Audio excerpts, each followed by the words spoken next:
Welcome, everybody, to the Swing Dynasty commish picks for Week 12. Things are getting serious. Things are getting big. We're moving towards the playoffs. Moving towards the culmination of the first season of the Swing Dynasty. And I'm happy to have you guys all here with me. Hopefully still watching the vids. Music just gets me pumped up. I'm so happy. We're getting close to football time. Getting close to time to watch some games this week and start figuring out this playoff picture that we're all in. Some of us are in, not all of us are anymore. All right, let's get started with these commish picks for the week here. I hope you guys all watched the spirit animal video. I know that not a lot of you have watched it. I saw there's only 2 views currently on it.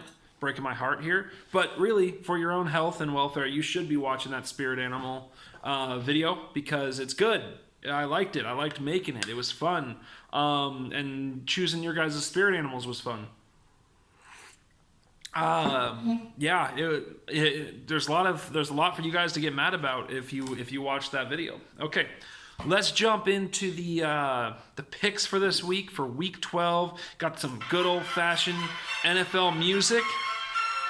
Thursday morning here, getting fired up for the weekend. 1 week till Turkey Day. It's crack-a-lackin'. It's going crazy here in Doha. Everyone's getting ready. It's cold outside. It was a chilly like 65 this morning, and Brooke and I were definitely shivering on the walk into Starbucks this morning. Get our coffee before work. Have Mark in the long sleeve shirt. So the seasons are a-changing, and our season is coming down to the wire. So let's jump right in with some very important picks. At first glance, these games kind of suck this weekend. There's only a couple that appear like really competitive, but you never know. That's the good thing about this. There's just very few people can afford a loss at this point, and quite a few people really need a win. So let's jump into my commish picks here for the week. Game 1, again, my game is up at the top of the thing, so I'll just start with that. Me versus JD. I am currently 8-3. He is 5-6. I am currently projected to win 173.7 to 154.8. The key to this game is that there are some important players that are listed as questionable that we're both going to want to keep an eye on. I've got Saquon Barkley as questionable and DJ Chark as questionable. He's got Julian Edelman and Emmanuel Sanders as questionable. But I think when it comes down to it, the flex will decide this game. I'm worried about going up against Lamar Jackson. I've been saying that he is just about the best player in fantasy football right now, along with Christian McCaffrey, I think. But so it's a worry for me going up against that dude. He does have the Rams defense, which has, maybe they can get after him a little bit. Not many people have gotten after him so far, and they have a decent secondary. So we'll see. We'll see how that plays out. I had to bench Dak Prescott because he is playing against the New England defense, which means I'm going with Jameis Winston right now, and I don't love it. I don't love that pick, but so I definitely give JD the QB benefit of the doubt here. But in the flex, I've got Devin Singletary and the newly acquired Bo Scarborough, who was definitely on all of our radars before the beginning of the year here. And I got those two running backs, 2 starting running backs who should hopefully get the bulk of the carries for their teams this weekend against Adrian Peterson and Dede Westbrook. And I feel confident in that matchup, that part of this matchup. So I'm picking myself to win this game. Plus, I have a chance. I have a chance this week to tie Steve at first place. I don't think it's going to happen. Steve is playing Adam, so the likelihood is that I will still be a game behind him, but we'll see. So I'm picking myself in that week. I pick myself, you know what? Yeah, I'm picking myself to go to 9-3, and that would drop JD to 5-7. That's a tough spot for him to be in. He needs this win. So if his players pull it out for Sarge, then, I wouldn't be surprised. But I've got to pick myself. So we'll see what happens here. Maybe a shot bet, JD. Are you down for a shot bet? I still owe one for Mark and Lucas's game last week, but I'll do a shot bet with you on this game. All right, so hit me back. Let me know if you're into the shot bet for this game. Lucas and Sean is game 2. This is a game that could get interesting. Right now, the projection favors Lucas, who's 7-4, against Sean is 6-5, and the projection right now is Lucas 174 to Sean 157. Okay, so it's a 17-point difference there. It looks like Lucas has a good chance to win this game, but there's some interesting things here, and that's Christian McCaffrey is playing against the New Orleans defense, a good defense, good defense, and he's projected at 28 points. This is the first time he's been under 30 points in his projection in a few weeks, so that's interesting. And Sean's got Nick Chubb against Miami. Now, 3 weeks ago, I would have projected Nick Chubb to win that matchup between him and Christian McCaffrey, but Kareem Hunt's in now and playing very good football, catching the ball a lot. So that's still to be determined there, but that is a great matchup between McCaffrey against the New Orleans defense and Chubb against the Miami defense. That's really interesting to watch. And then Lev Bell against Sony Michel. Lucas with Lev Bell. Sean with Sony Michel. I got Sony Michel in our ESPN league that a few of us are a part of. I would like him to have a big game here because of that. I think I'm playing Bert in the other league, so it'd be nice to get a big game out of Sony Michel. Those are the two keys for me. And those two matchups, McCaffrey 28 to Nick Chubb's projection of 23, that's 5-point difference. And then Lev Bell to Sony Michel is a 7-point difference, 20 points to 13. That's 12 points combined between those two matchups. And this is a 14-point spread. So you got the real possibility. Yeah, this is 12 points. Why am I seeing that wrong? Yeah, I guess it is. It's 12 points. So we got a 17-point spread. That's what was wrong with it. That's a 17-point spread in that game. If Sean's running backs can match the production of Lucas's running backs, that cuts the projection to a 5-point spread. Not a 14-point spread, a 17-point spread originally. So those two matchups are huge. And if Sean can win them somehow, he really can get the upset of Lucas, and he is going to need that. If you saw my spirit animal takes from yesterday, I'm not projecting Sean to go far, but he could certainly get a step in the right direction with a win over the number 3 team in the dynasty here. So right now, Lucas is 7-4, Sean is 6-5. It's a possibility for an upset here, but I gotta pick Lucas, and so I project that he will go to 8-4. Sean will go to 6-6. Alrighty. So next game, Adam versus Steve. Adam is 2-9. Steve is 9-2. Palindrome of each other there, and Adam right now is projected to win 128 to 113, but Steve has 2 spots not filled on his roster, bye-week spots, and he's got Juju listed as doubtful and only projected with 3 points. So I feel like when Steve puts the players in, this projection is going to be more along the lines of Steve 154, Adam 128. So it's not going to be this like, I don't think that the upset's coming this week. Adam's had some good weeks in a row here. Adam and Phil, both their teams are scoring. They're both in the 150s most week.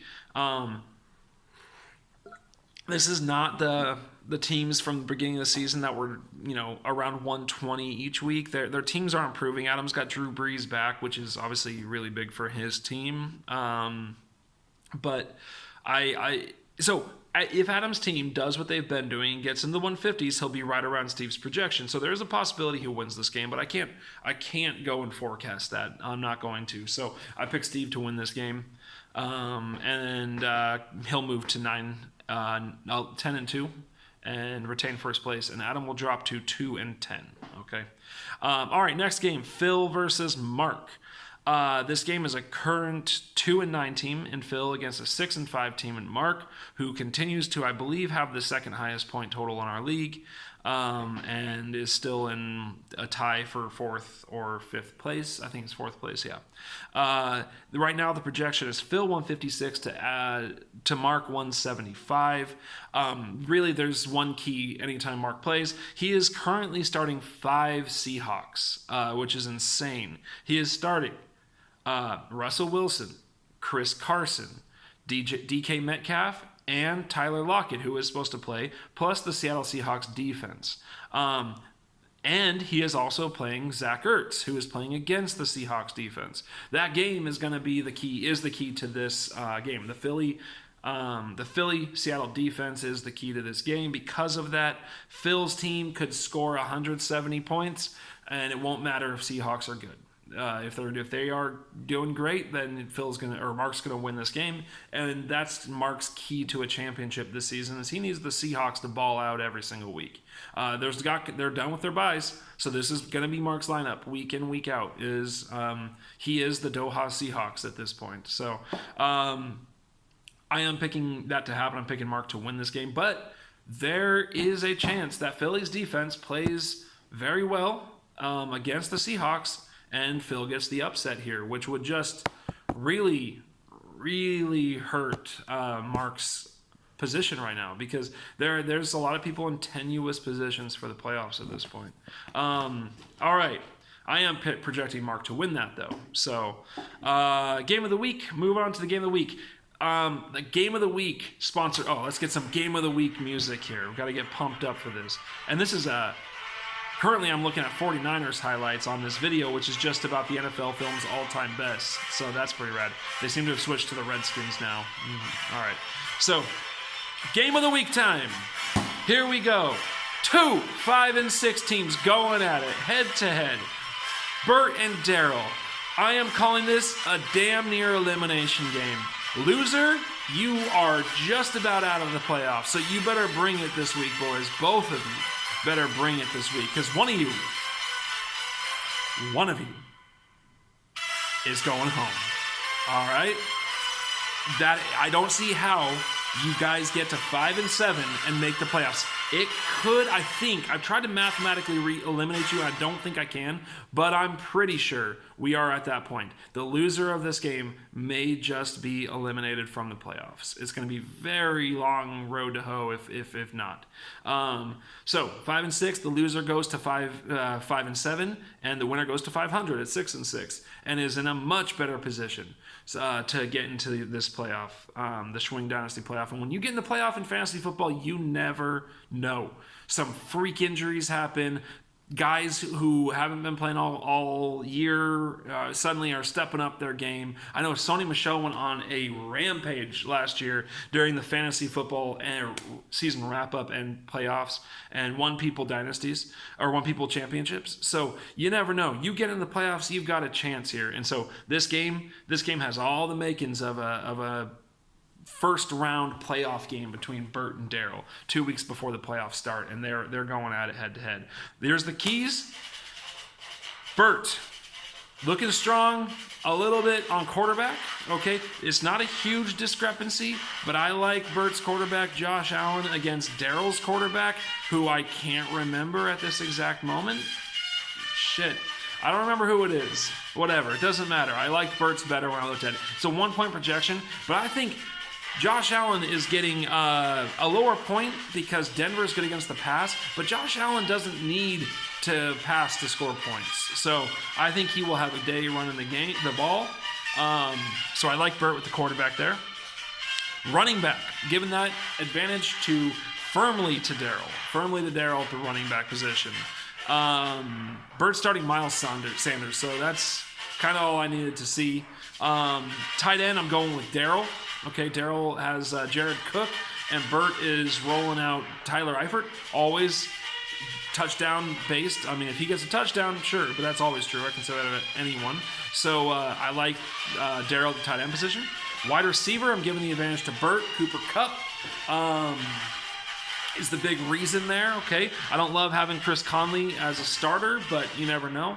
But he's got the Cooper Kupp machine there, and I'm giving the advantage of the flex to Daryl. And I think that's a hefty advantage, actually. I think that right now the projection is 143 to 133 for Daryl.